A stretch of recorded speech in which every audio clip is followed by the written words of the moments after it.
pejy politika kosa no anoizantsika ny vaovao amin'izao alina izao. Tafaverina eny anivon'ny Fokontany ny lisy mpifidianana na Vonjomaika.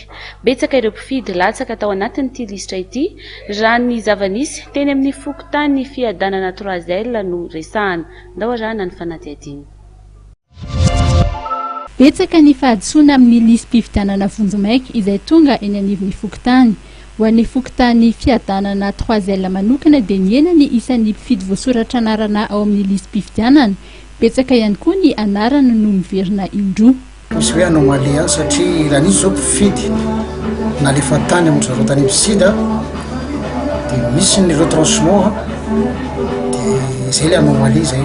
Zany hoe nina zany raha nanana 1380 zay électeur tamin'ny vakoka farany tamin'ny 2017 zao izy asa nina 1321 zany hoe nidina be zany le effectif dia zay zao manao vérification rehetrarehetra misy hoe alasasa be izy satria manodiro hoe izy antafiditra izy satria tao zao misy ole fa retranché fa maty nefa mbola miverinao zay nefa reny efa fafana zay ny olana aminay asa be le izy nisy hoe efa fita amin'ny farany teo fidana tamin'ny be tanàna nefa sy tafiditra tamin'ity nafitsipitrika ilo sotrany tamin'ny taona lasa nama le fanentanana konga mba natonga olona tonga matetika ohatran'izay fa ahoana moa ny fatana hoe sy tafiditra tsy mandalo eto ohatran'izay zay nametrany le afisage eran-tanàna hoe mba manety fa tsy ary voatetina isatra mako le olona. Anisan'ny efa nijery ny lisy mpifidianana teny anivon'ny Fokontany ity iray mpianakaviana ity. Efa nijery lisy mpifidianana dia efa ao anatiny zay ka ao anatiny zay tokantranonay aloha zany zao mifatako eo ao anatiny tsisy diso fa marina daholo.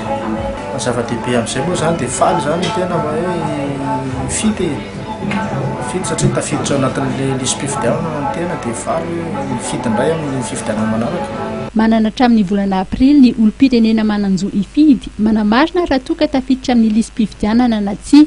Ny 15 Aprily no ikatona tanteraka ny fisoratana anarana ao anatin'ny lisy mpifidianana izay ampiasaina amin'ny fifidianana ho avy.